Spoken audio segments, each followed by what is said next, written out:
My name is Pauline Farrar.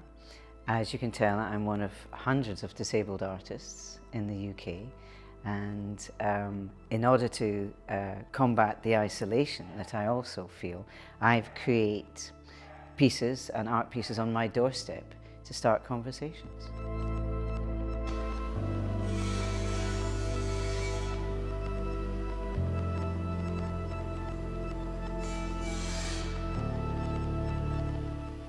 Being disabled, I'm also housebound, and I think to combat the isolation, I thought if I create something very special on my doorstep, that people will come and visit me. I found that when I had bedding plants and colourful flowers out there, I would sit, and as people walked past, I would say, hello, hello, and they just kept on going. So I thought I have to have something that's arresting, that will stop them, that will make them think, what on earth is this? So I started to plant shoes, or I started to plant normal household objects. Doing a garden that was just pretty was nice, but doing a garden that could make people stop is more of a community garden. And since then, people contribute towards it. They will give me shoes, they will give me containers that they don't use anymore. Just 2 days ago, I had a large pile of succulents were left on the doorstep, because people have tried them and they don't work for them, or they're moving. So they just give them all to me, and trust me, they're all used.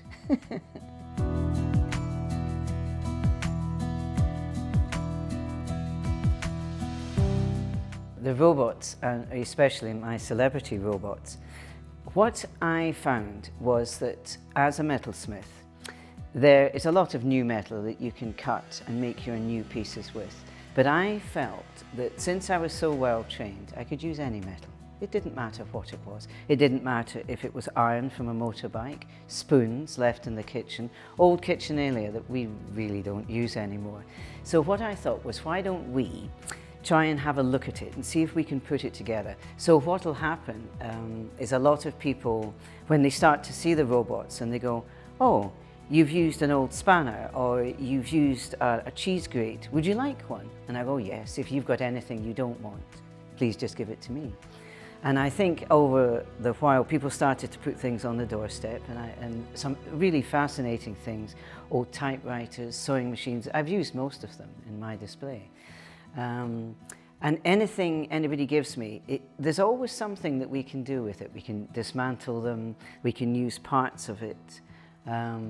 And I find that because people have so much stuff that they like but they're not going to use, that it's quite good to give it to an artist, because then they will develop it into something, and it does have a use.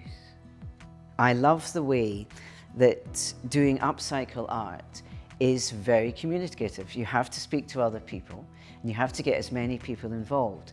I wouldn't like to say how many people have contributed towards the robot exhibition. I couldn't tell you. 30? 40? I'm a fan. Can you tell? We thought, because we were coming to the MAC, we needed to scale up. And we thought it would be nice if they were tactile, if somebody could touch them. And now, very excitingly, we're going to be doing a celebrity robot hunt around the MAC. So I'm producing 18 to 20 robots that will be hiding all over the MAC, and hopefully children will come and try and find them and get to see the MAC at the same time.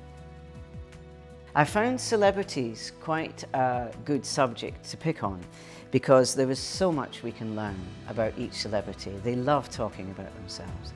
So we get a great in-depth into what makes this person tick, what really are their characteristics. As a writer, when you're asked to create a character, you say, what are the 10 objects that make this character? What are name me 10 things that would make this person. So whenever I come to doing a celebrity, I think, what is it? What are the 10 things? Is it just their haircut, like Claudia Winkleman? Is it her haircut? Is it like Gordon? It's his white jacket, and it's the fact he's always got tools in his hands. What makes each person? And I love that. I love studying it and then finding individual little pieces that will work and work towards it. We're very lucky to have the NHS in the UK, and if it wasn't for the NHS, I just simply wouldn't be here. They brought me back to life 8 times. And what that teaches you is that when you get time, when you're able to work, to get on, to get a move on, and to do the things that you want to do.